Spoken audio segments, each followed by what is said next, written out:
Hello everyone, welcome to my YouTube channel Shiksha Diksha. तो चलिए शुरू करते हैं अपनी आज की वीडियो स्टार्ट करने से पहले एक बहुत ही इंपॉर्टेंट न्यूज़। जो भी लोग अनअकैडमी पर एनटीए यूजीसी नेट की तैयारी कर रहे हैं उन लोगों के लिए आप लोगों के लिए रिवीजन बैच आए हैं, रिवीजन थ्रू पीवाईक्यूज। जैसे कि अभी हिंदी का बैच आया है, ये बैच आपका 7 अप्रैल से स्टार्ट हो रहा है। साक्षी सिंह, भानु प्रताप सिंह और राम कुमार मिश्रा जैसे एजुकेटर्स जो हैं इस बैच में आपको पढ़ाएंगे।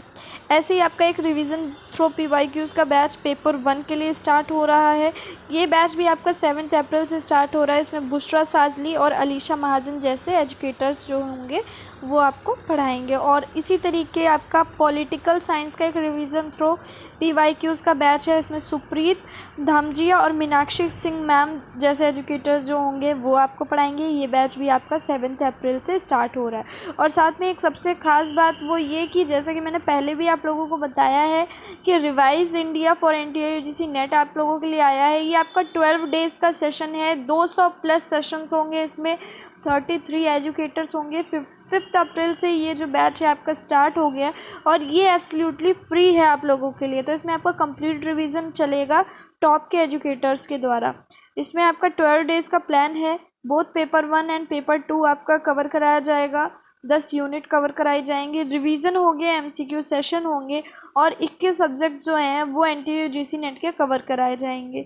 तो आप देख सकते हो यहाँ पे आपके 21 सब्जेक्ट जितने सारे हैं उन सभी के लिए आपका ये जो सेशन है वो चलेंगे यहाँ पे। तो आप कर क्या रहे हो, वेट क्यों कर रहे हो, जल्दी से एनरोल कीजिए। डिस्क्रिप्शन में लिंक अवेलेबल है, वहाँ से जाके आप एनरोल कर सकते हो। और सारे बैचेस की भी लिंक वहाँ पे आपको अवेलेबल है। आपको जस्ट मेरा कोड अप्लाई करना है, रेफरल कोड शिक्षा 10, और उसके बाद आप एनरोल कर पाएंगे। इसके अलावा आप प्लस या आइकॉनिक का सब्सक्रिप्शन भी ले सकते हैं, उसके लिए भी आपको मेरा रेफरल कोड शिक्षा 10 यूज़ करना होगा।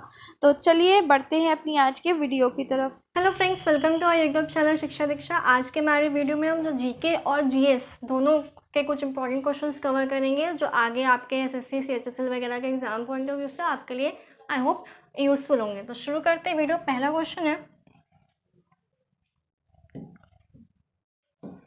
कि निम्नलिखित में से भारत के लिए यूनाइटेड किंगडम कैबिनेट मिशन 1946 के सदस्य कौन थे?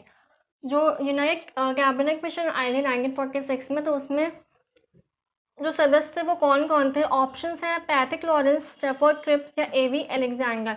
तो जैसा हमने ये पहले भी क्वेश्चन कवर किया है, तो जो ये है ये तीनों जो हैं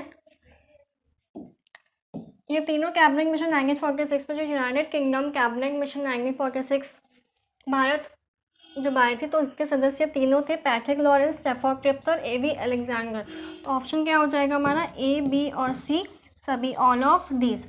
एक क्वेश्चन इससे बन सकता है, जो ये कैबिनेट मिशन थी 1946 की, तो इसमें अध्यक्ष इसका कौन था? सदस्यों में पता चल गया कि तीनों थे, पैट्रिक लॉरेंस, स्टैफोर्ड क्रिप्स और एवी अलेक्जेंडर। पर अगर क्वेश्चन आता है कि जो कैबिनेट मिशन 1946 भारत आए थे तो उसमें उस टाइम सदस्य कौन, अध्यक्ष कौन थे उसके? तो अध्यक्ष थे पैट्रिक लॉरेंस। अध्यक्ष थे पैट्रिक लॉरेंस। आगे बढ़ते हैं। कोरोना कविता काल नामक पुस्तक के लेखक कौन है? जो कोरोना कविता काल पुस्तक है उसके लेखक कौन है? Who is the author of the book corona कविता काल? PM Sreedharan, PS Sreedharan, S Jaishankar, Javed Akhtar या संजय कुमार। तो जो कोरोना कविता काल बुक है उसके लेखक कौन है? PS श्रीधरन। नेक्स्ट क्वेश्चन है, किस तुर्की सुल्तान द्वारा खून और लौ की नीति अपनाई गई? इजी क्वेश्चन है, खून और लौ, ब्लड एंड आयरन पॉलिसी।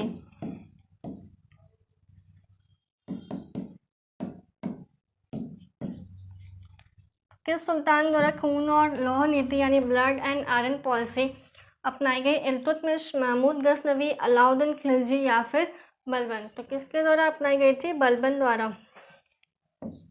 इनका पूरा नाम क्या था? गयासुद्दीन बलबन।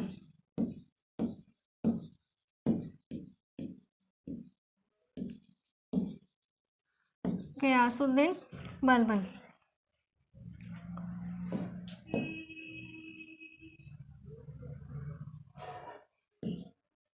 जो गयासुद्दीन बलबन थे वो गुलाम वंश के 9वें शासक थे, 9th। ठीक है। जो गयासुद्दीन बलबन थे वो गुलाम वंश के नवे शासक थे। गुलाम वंश की स्थापना किसने की थी, स्टार्ट किसने किया था, तो किसने किया था, कुतुबुद्दीन ऐबक ने।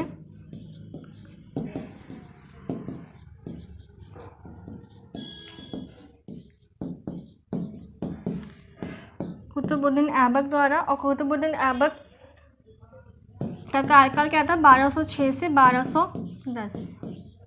ठीक।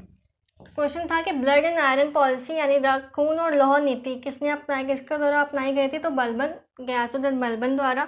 ये गुलाम वंश के नवे शासक थे। गुलाम वंश किसके द्वारा स्टार्ट किया गया था, स्थापना किसने की थी, तो कुतुबुद्दीन ऐबक द्वारा। कुतुबुद्दीन का काल क्या था, 1206 से 1210। आगे किस राज्य ने 11वीं और 12वीं के स्कूली छात्रों के लिए मुफ्त स्मार्टफोन वितरण योजना कैप्टन स्मार्ट कनेक्ट शुरू की है, क्या नाम है, कैप्टन स्मार्ट कनेक्ट शुरू की है, कैप्टन स्मार्ट कनेक्ट शुरू की है।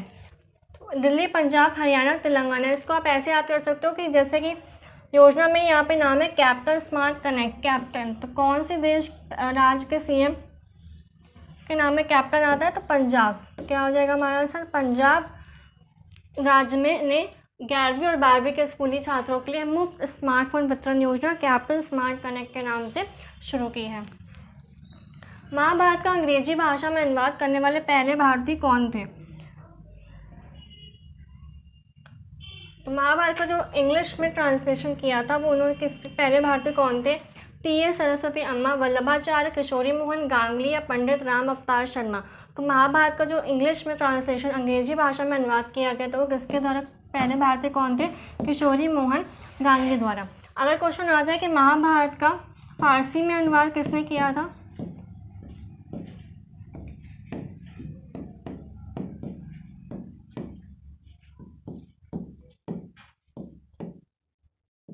फारसी में अनुवाद किसने किया था, तो वो किया था अब्दुल कादिर बदाऊनी ने।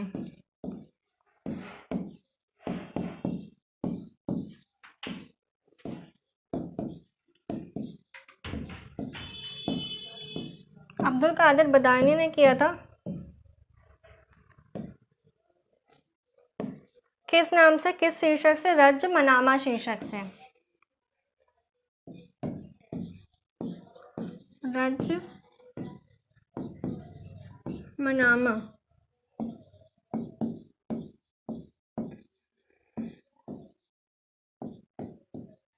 शीर्षक से। तो महाभारत का अंग्रेजी भाषा में अनुवाद किया था पहले भारतीय कौन थे, किशोरी मोहन गांगुली ने। अगर पूछे कि महाभारत का फारसी में अनुवाद किसने किया था, तो अब्दुल कादिर बदाऊनी ने किया था। किस शीर्षक से, मतलब किस नाम से, तो रज मनामा नाम से। ठीक है, आगे बढ़ते हैं।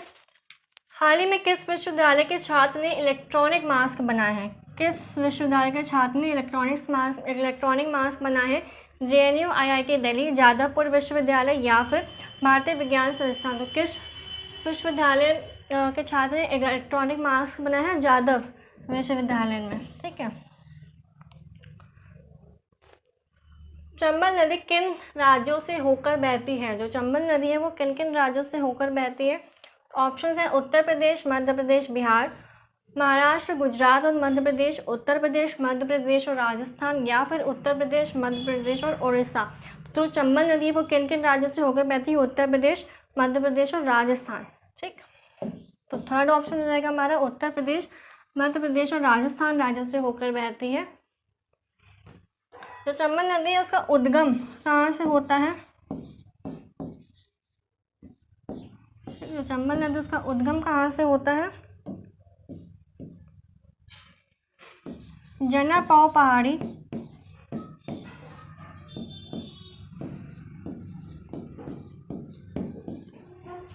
मऊ, MP से।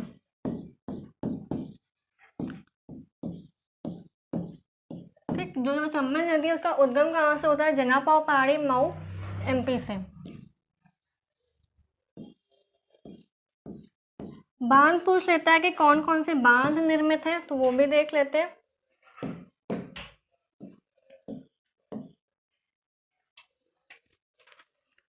पहला हो जाएगा जवाहर सागर बांध,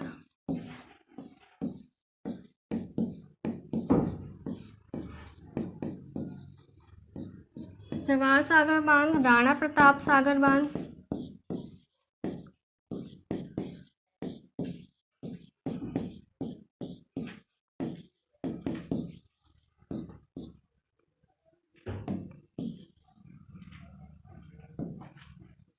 और गांधी सागर बांध।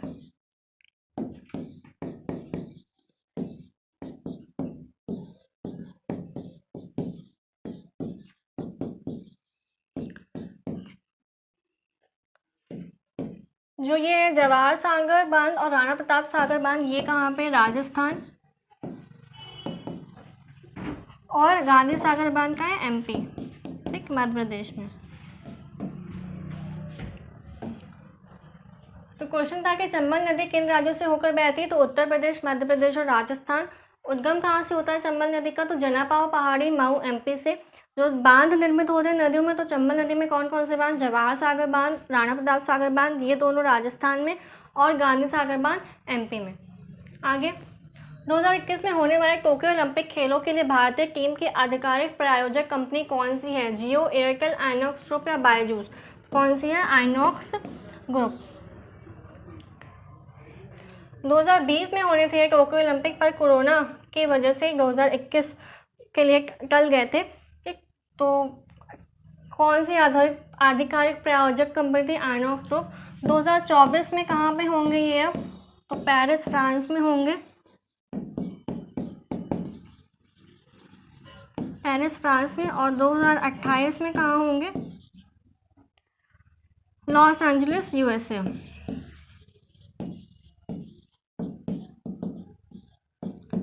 ठीक, 2020 में होना था, फिर 24 होता, फिर 28, पर कोरोना काल की वजह से 2021 के लिए टल गए थे।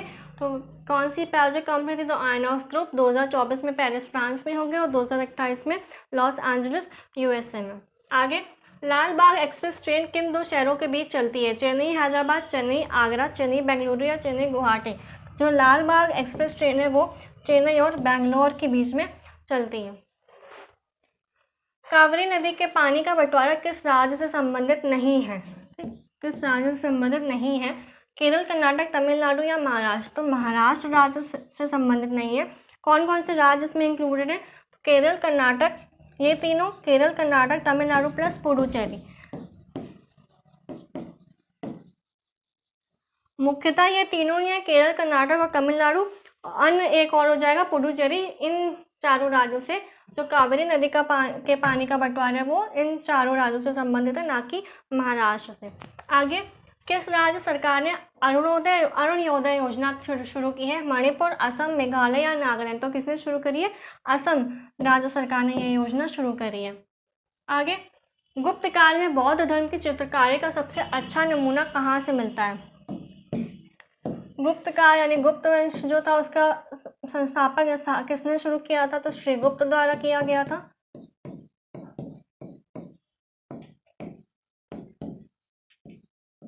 श्रीगुप्त द्वारा। तो नमूना कहाँ से मिलता है? अजंता चित्रकारी, एलोरा चित्रकारी, सांची स्तूप या उपरोक्त सभी? तो किसमें? अजंता चित्रकारी। अजंता की गुफाएं कितनी? 29 गुफाएं थी। कहाँ पे? महाराष्ट्र के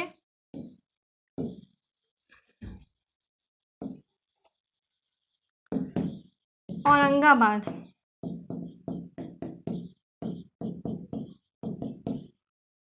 महाराष्ट्र के औरंगाबाद जिले में।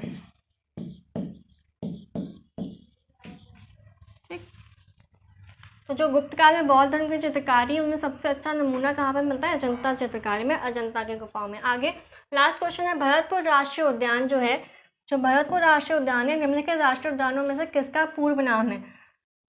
जो नाम चेंज किया गया, पहले इसको किस नाम से जानते थे? तो पेंच राष्ट्रीय उद्यान, काजीरंगा राष्ट्रीय उद्यान, रणथंभौर राष्ट्रीय उद्यान या केवलादेव? तो किस नाम से? केवलादेव राष्ट्रीय उद्यान से इसको पूर्व में जानते थे, जो अब क्या हो गया? भरतपुर राष्ट्रीय उद्यान। ठीक, तो ये थी हमारी आज की वीडियो जिसमें हमने जीके और जीएस, करंट के साथ साथ जीएस के साथ साथ करंट के क्वेश्चन कवर किए। आई होप आपको वीडियो पसंद आई होगी। वीडियो को लाइक करिएगा, शेयर करना मत भूलिएगा। मिलते हैं अपने अगले सेशन में, तब तक के लिए पढ़ते रहिए, सीखते रहिए शिक्षा दीक्षा के साथ।